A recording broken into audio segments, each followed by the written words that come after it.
Friend, welcome back to my video. आज के इस वीडियो हम लोग रेलवे एसएससी के सभी एग्जामों के लिए वेरी इंपॉर्टेंट प्रश्नों करेंगे।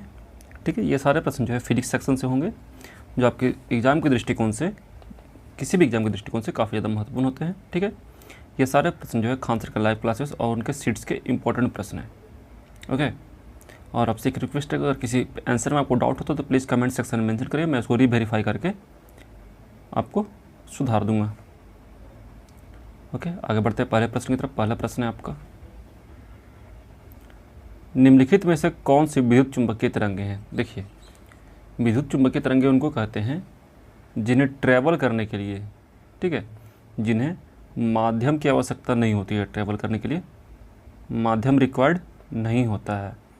ठीक है, तो इसमें जो सही जवाब होगा वो होगा एक्स किरणें, एक्स रेस जो होती है वो विद्युत चुंबकीय तरंगों की श्रेणी में आती है। ठीक है, आगे बढ़ते हैं अगले सवाल की तरफ। अगला सवाल है, किस रंग की तरंग दैर्ध्य सबसे कम होती है। देखिए, सबसे कम तरंग दैर्ध्य की बात हो रही है तो ये होगा बैगनी, सबसे अधिक की बात होगी तो होगा लाल। ठीक है, आगे बढ़ते हैं। अगला सवाल है,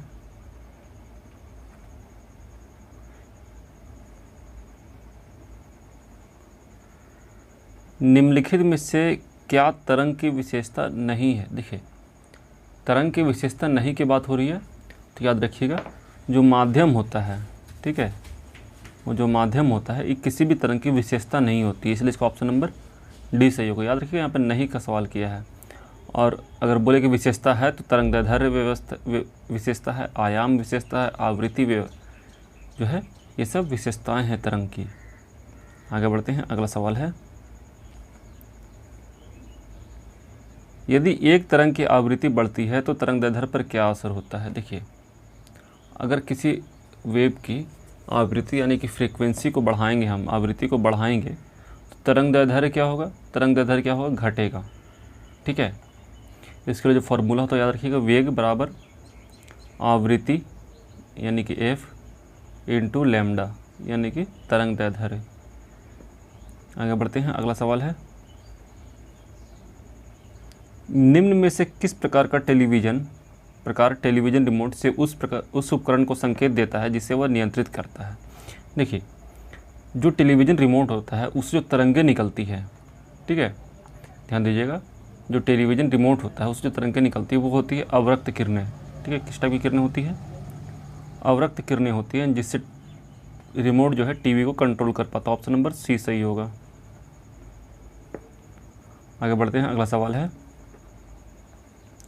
अनुदैर्ध्य तरंगों में कण संचरण खालिस्तान दिशा में कंपन करते हैं। नहीं, कण संचरण की किस दिशा में कंपन करते हैं तो याद रखिएगा, इसके लिए सही जवाब होता है, ये होता है समानांतर दिशा में। ठीक है, समानांतर कंपन करते हैं, एक दूसरे के पैरेलल कंपन करते हैं। ठीक है, इस ऑप्शन नंबर डी सही होगा। आगे बढ़ते हैं। अगला सवाल है,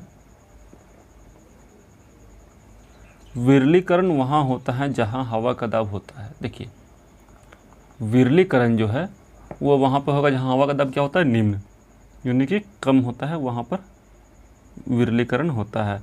जहाँ हवा का दाब मैक्सिमम होता है वहाँ पर संपीड़न होता है। ध्यान दीजिएगा यहाँ पे। ठीक है, आगे बढ़ते हैं। अगला सवाल है, संपीड़नों का निर्माण उस स्थान पर होता है जहाँ वायु का दाब है। देखिए, संपीड़न वहाँ पर कहाँ पर बनेगा, जहाँ पर वायु का दाब कैसा होगा, हाई होगा या फिर उच्च होगा, वहाँ पर संपीड़न बनता है। आगे बढ़ते हैं। अगला सवाल है,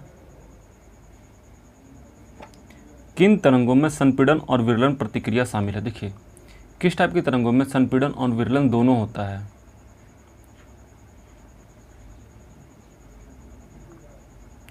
ठीक है, तो यहाँ पे ध्यान दीजिएगा, जो अनुदैर्ध्य तरंगे होती है, किस टाइप की तरंगे होती है, अनुदैर्ध्य तरंगे होती है, उनमें संपीड़न भी होता है और विरलन भी होता है। आगे बढ़ते हैं। अगला सवाल है, आवृत्ति और कालावधि में क्या संबंध है। देखिए, आवृत्ति और कालावधि यानी कि आवृत्ति फ्रीक्वेंसी होता है, कालावधि होता है टाइम पीरियड।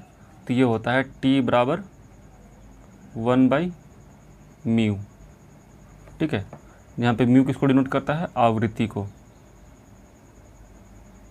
ओके, आगे बढ़ते हैं। अगला सवाल है, एक माध्यम में एक ध्वनि तरंग की तरंगदैर्ध्य कितनी है जिसकी आवृत्ति 840 हर्ट्ज और गति 380 मीटर पर सेकेंड है। देखिए हम लोग क्या याद रखा है, यहाँ से फार्मूला याद रखिएगा, वो बताए थे। v बराबर एन लेमडा, v क्या है 380 जो है इसका स्पीड है, n क्या है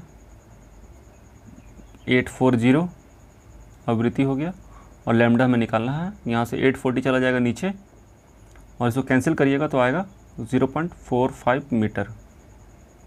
ठीक है, 0.45 मीटर। अगला सवाल है,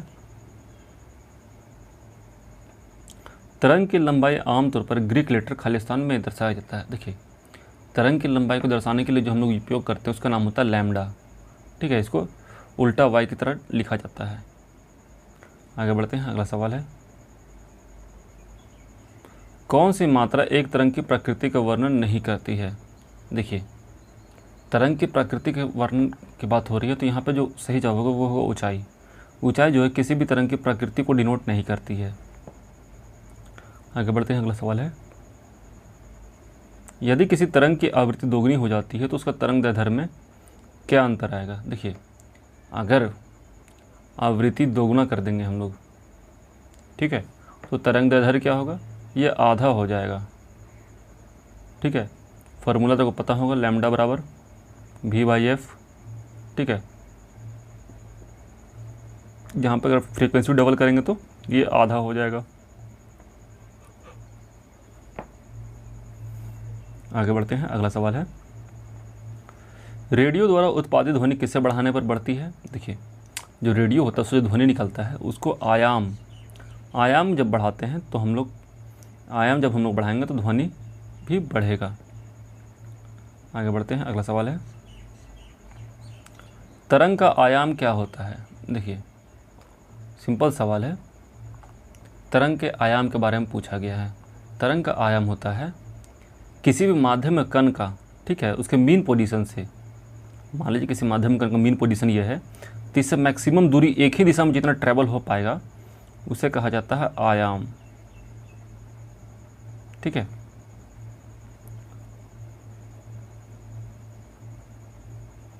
अगला है, ध्वनि के संचरण के दौरान माध्यम में कणों के उच्च घनत्व का क्षेत्र क्या कहलाता है। तो याद रखिएगा यह कहलाता है संपीड़न। ठीक है, जहाँ भी उच्च घनत्व का क्षेत्र होगा वो कहलाएगा संपीड़न। ठीक है, आगे बढ़ते हैं, अगला सवाल है, यदि एक स्ट्रिंग और इसके क्रमागत गर्त के मध्य दूरी L है तो तरंगदैर्ध्य कितनी होगी। देखिए अगर ये एक स्ट्रिंग और इसके क्रमागत गर्त यानी कि इसका और इसके बीच का डिस्टेंस L है तो तरंगदैर्ध्य होगी 2L।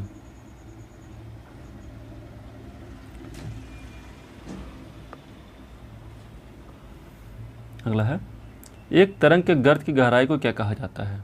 देखिए जो तरंग के गर्त की गहराई होती है इसे कहा जाता है आयाम। ठीक है, याद रखना है आपको। आगे बढ़ते हैं, अगला सवाल है, किसी माध्यम में घनत्व के एक दोलन को पूरा करने में लगने वाला समय को क्या कहा जाता है। देखिए किसी माध्यम में घनत्व के एक दोलन को पूरा करने में जो टाइम लगता है उसे कहा जाता है समय काल।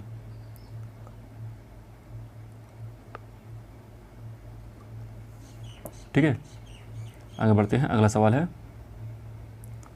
डॉक्टरों द्वारा ठोस वस्तुओं को भेदने हेतु हवाई अड्डों में किस तरंग का प्रयोग किया जाता है। देखिए डॉक्टर जो उपयोग करते हैं ठोस वस्तु को भेदने के लिए और हवाई अड्डों में दोनों जगह पे एक्सरेज का उपयोग किया जाता है। ठीक है, डॉक्टर जो है एक्सरेज का उपयोग करते हैं हड्डी का एक्सरे यानी फ्रैक्चर चेक करने के लिए। आगे बढ़ते हैं, इंफ्रारेड किरणें क्या है। देखिए इंफ्रारेड जो किरणें होती हैं ये एक तरह की विद्युत चुंबकीय तरंगें होती है। ठीक है,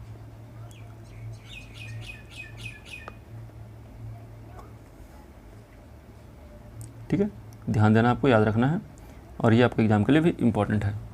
ठीक है, तो आज के वीडियो में इतना ही था फ्रेंड। अगर वीडियो अच्छा लगे तो प्लीज़ वीडियो को लाइक करिए, चैनल को सब्सक्राइब करिए। मिलते हैं नेक्स्ट वीडियो में, तब तक के लिए थैंक्स फॉर वॉचिंग।